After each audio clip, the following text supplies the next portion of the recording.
All right, welcome. In this video, we're going to talk through some more things related to topic 4.8, looking at these acid-base reactions, and we'll also talk a little bit about favorability and how to interpret that.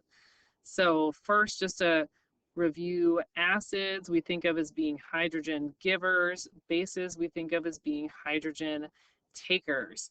And when these are equilibrium scenarios, we can write K expressions for them, just like we have been doing, reactants over products. I'm going to use square brackets because these are all aqueous systems. So we're going to use molarities to describe how much we have. And something I want to point out for acids is for acids, we have two options for actually how we can write these reactions. We can either show your acid as giving a hydrogen to water, making H3O plus and leaving this anion behind. This is the most, accurate way of representing what's happening. But we often will also see people write it this way, where they'll just show the acid just breaking apart and forming loose hydrogen ions. And either way is acceptable. And so just be aware you might see either way expressed in different examples, or however you want to do it is fine. So H3O plus and H plus, those terms, think of them as being interchangeable. So if someone describes the H3O plus concentration in a solution, that is going to be the same as the H plus concentration. It's just H plus really exists as H3O plus truly in water. So anyway, I wanted to point that out. And then over here with your bases, you have to include the water in the base reaction because you got to show the base taking a hydrogen from somebody. So you got to show the water there. So we can't leave the water out of this one. But notice how the water in both cases does get left out of the K expression because water's a liquid and we always leave liquids and solids out of our K expressions. So reminder, acids are hydrogen givers, bases are hydrogen takers. We can write K expressions. In either case, we'd always leave out water because it's a liquid. Some substances can either be hydrogen givers or takers. Actually, we just see this right here. So in this example, we see that when we combine water with an acid, we see that water is being a hydrogen taker. When we combine water with a base, we see water as being a hydrogen giver. So the word for that is amphoteric. That's a substance which can act as either an acid or a base. So in other words, it could be either a hydrogen giver or a hydrogen taker. So water is an example of this. Another example of something that's amphoteric is a polyatomic ion that is both negative and contains a hydrogen. And there are actually several polyatomic ions like this out there. Here's an example, HCO3 minus, the bicarbonate ion. So you want to pause for a moment, look at these two reactions and ask yourself which reaction is more favorable. Okay, when I'm looking at these K values, I should notice that this one, this reaction right here has a larger K value. That tells me it is more favorable. So my KB reaction is more favorable.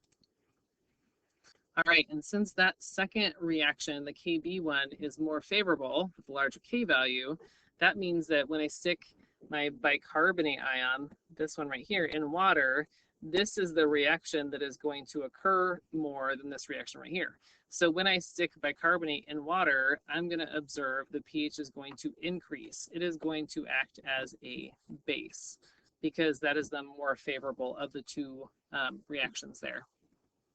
And so typically, if you're wondering, how do I know if something's an acid or a base? If someone asks you to find the, pH of a solution containing bicarbonate, they would give you some clue, some context saying either like that bicarbonate is a weak base, or they might give you the KB value of bicarbonate, and that would be a hint like, oh, they're giving me a KB value, that means it must be a base. Here is some examples showing what's going on in water. So we mentioned water can be a hydrogen giver or taker, and what's actually happening in, if you're drinking a glass of water right now, some water molecules are colliding with each other in your glass of water. And some of those, when those water molecules collide, sometimes one of the waters will give a hydrogen to the other water, making H3O plus and OH minus. So in this case, one water is being the hydrogen giver, one's being the hydrogen taker. We can write a K expression for this reaction, just like we did earlier with the Kas and Kbs. In this case, we call it Kw. So this is the K for the reaction of water, like with itself. Notice the K value is very small. It's 10 to the negative 14. So this is not a very favorable reaction. Your water is going to stay mostly water. You're not going to have that many ions floating around. But you should notice this number 14, like that might ring a bell, that we're used to the pH scale going from 0 to 14. So this is actually the reason why the pH scale does go from 0 to 14. It has to do with this equilibrium of water. And we'll talk more about that pH scale and what to do with that in a different, on a different day. All right. So more about interpreting K values. Take a moment to pause and look at these two reactions and ask yourself what's similar and what's different about them. The top one's a strong acid, the bottom one is a weak acid. All right, so what you should notice is they're both acids, and what makes them acids, is that they both produce hydrogen ions. That's what makes them an acid. But the difference between the strong one and the weak one is the strong acid has a much larger K value than the weak one. So that's the difference between strong and weak acids. Looking at the magnitude of K and thinking back to what we know about the equilibrium constant, if K is a lot bigger than 1, that means you've got mainly products at equilibrium. So that's what happens with strong acids. They have K values that are greater than 1, and that means that they mainly turn into products. So like over 99% of your HCl is turning into these ions. So a phrase that you might hear someone say is they might say that strong acids will completely dissociate. I might misspell this. So that just means that they like completely break apart in ions. Basically, all of your reactants turn into products. When you have a weak acid, when the K is less than 1, that means that they mainly stay in the reactant form and not very many products form. So typically with weak acids, usually like 5% or less of your acid actually turns into ions. So we would call this the percent ionization, is how much of it actually turns into ions. So it's not going to be very high with a weak acid. Be mindful that just because an acid is weak and not very much of the acid dissociates, depending on the concentration of your acid, it could still have a very low pH. So like for example, lemon juice contains a weak acid, but it's still like very acidic, right? So don't assume that weak acids mean they're neutral or like safe to, get in your eyes, because they're not necessarily.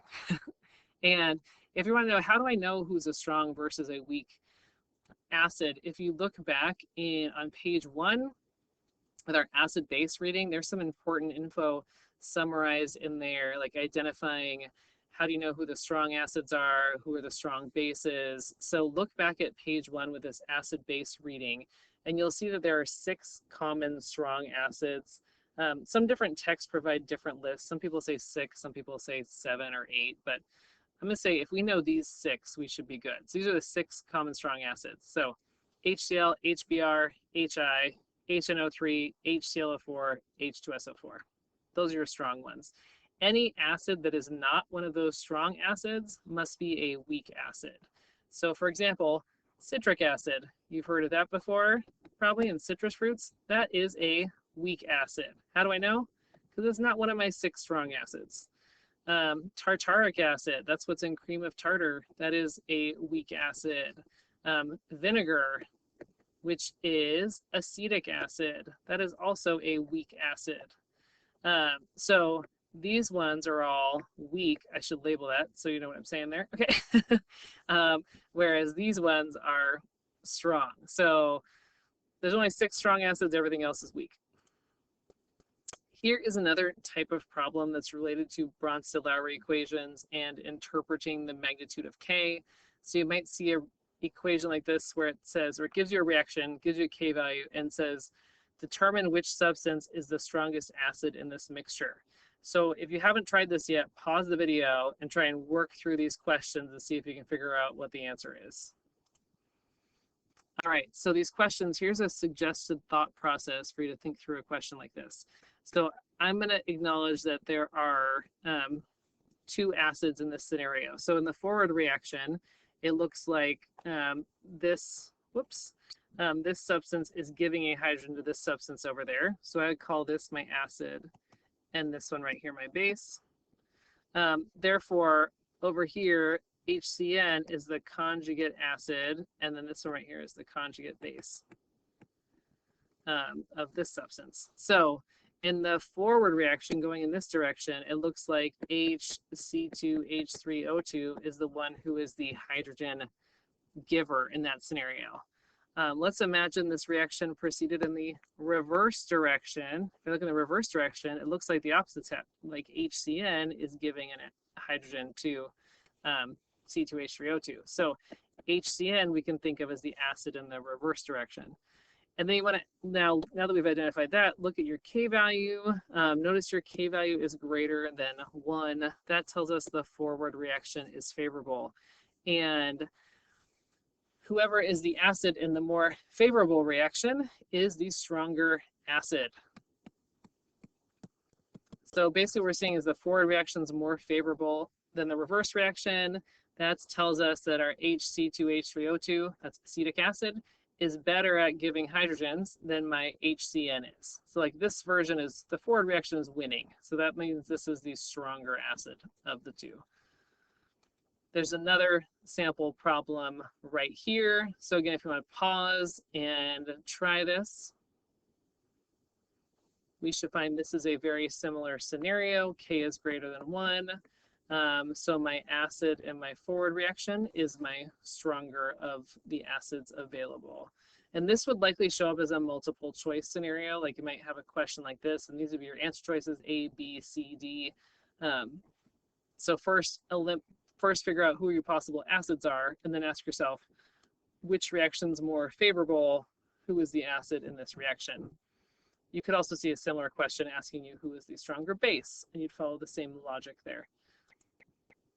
Okay, other thing thinking about acid strength and conjugate pairs is there's a relationship between these conjugate pairs that we just noticed, and that relationship is the stronger the acid, the weaker its conjugate base, and the weaker the acid, the stronger its conjugate base. So there's an inverse relationship between the strength of an acid and its conjugate base.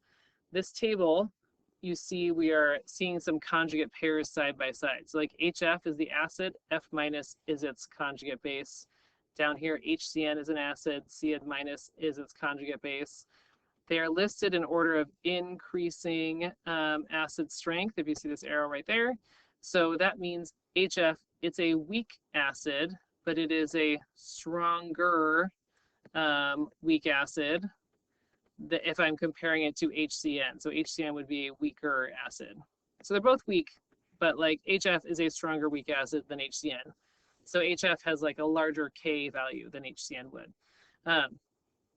So the stronger the acid, the weaker its conjugate bases.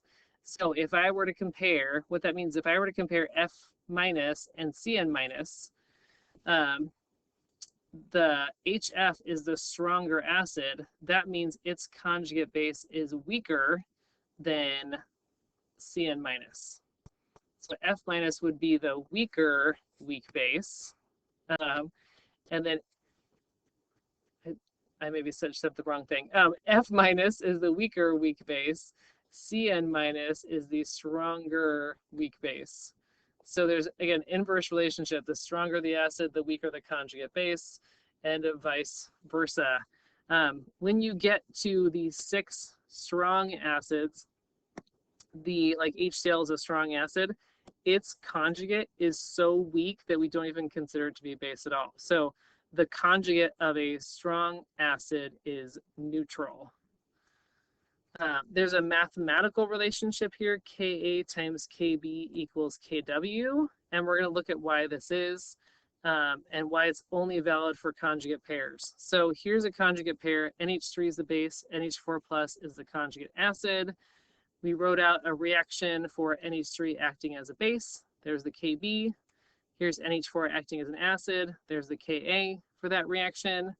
And if we take the Ka and multiply it by the Kb, what we should notice is that since they're conjugates of each other, we'll notice that the reactant in one is the product in the other reaction and vice versa. So my NH3s cancel out and my NH4s cancel out. And what we're left with is H3O plus times OH minus. And you might remember in an earlier slide, we identified this as being Kw, and which is a constant. It is 10 to the negative 14. So it is a constant value. So that means your Ka times your Kb equals a constant, Kw. But that only works for conjugate pairs. So you can't just multiply any two random Kas and Kbs together and get Kw. It only works if you've got conjugate acid and its conjugate base. So this can be a useful relationship. Sometimes maybe you might be asked to find the Ka of an acid when you're given the Kb of a base. Or we can just use this as a way to think about the inverse relationship, that the stronger the acid is, the weaker its conjugate base must be, and vice versa, because we know these two things multiplied together give us a constant. So that means it's an inverse relationship. Here's some examples of like thinking about when you're looking at ionic compounds and trying to spot whether an ion's an acid or a base or neutral, which we did in that lab activity with the pH of salts. Thinking about, here's some possibilities for your ions. So if you look at your anion, if your anion is the conjugate of a strong acid, like for example, NO3 is the conjugate base of the strong acid HNO3. The conjugate of a strong acid is going to be neutral. Remember up here. So like these ions would be neutral because they're conjugates of a strong acid. Most other, or a lot of other anions are going to be the conjugates of a weak acid. And so a conjugate of a weak acid is going to be a weak base. So like HNO3, let's look at an example. HNO3 is a strong acid.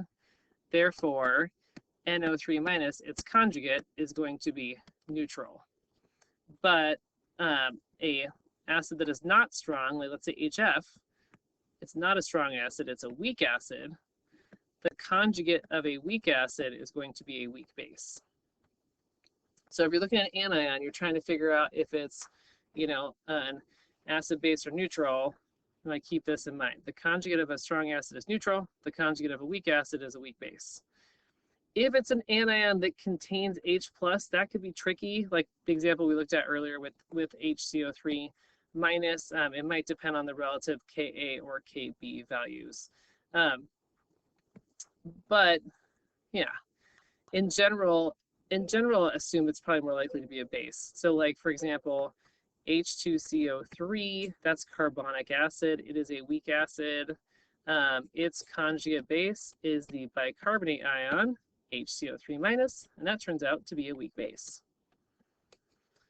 Let's look at your cations. If your cations from a strong base, and if you're wondering what are my strong bases, look back again at that acid-base reading on page 1. But they are these like sodium hydroxide, lithium hydroxide, like calcium hydroxide.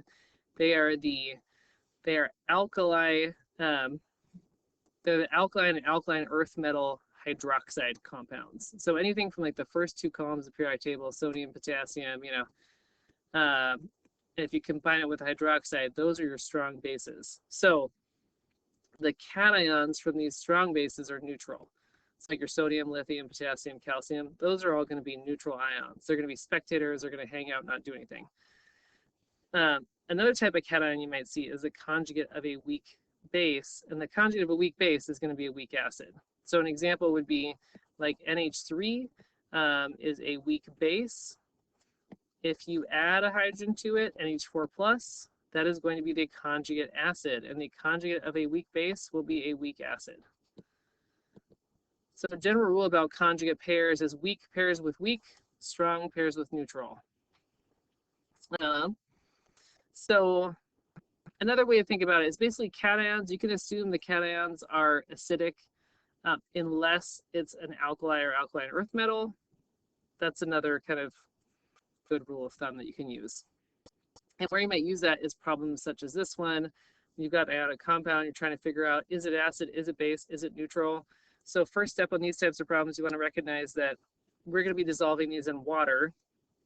So they're going to break apart into ions.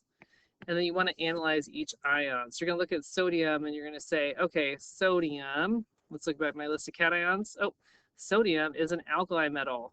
So I just said all my alkaline earth metals are going to be neutral. They're not going to do anything. So sodium ion neutral, no impact.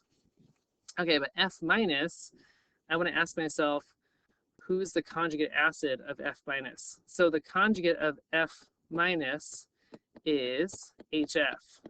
And you want to look back at your list of strong acids. Where was that? Back here. Is HF one of my strong acids? Nope. That means HF must be a weak acid. So if HF is a weak acid, that means F minus is a weak base. So that means when I stick sodium fluoride in water, it is going to be a base because F minus is a weak base. How do I know that? It's the conjugate of a weak acid. I'm going to show you back this list. See right here, HF is a weak acid. Its conjugate is a weak base. Cool. Okay. Let's look at NH4Cl. So if I break that one up, NH4 plus, and then Cl minus. Cl minus, I'm going to look at its conjugate is HCl. HCl is one of my strong acids. So that means the conjugate of a strong acid is neutral. So Cl minus is going to be neutral. Okay, then I'm going to look over at my cation. Well, in general, my cations tend to be acids unless they're one of these like alkali or alkaline earth metals. So NH4 plus is going to be an acid. It's going to be a good, we can see why it would be a good hydrogen donor, right? So it's got some extra hydrogens to give, it's positive. So when I stick NH4Cl in water, it is going to be an acid. So that's how we might use this kind of information to help us identify whether certain ions might be acid, base, or neutral. Thanks for watching.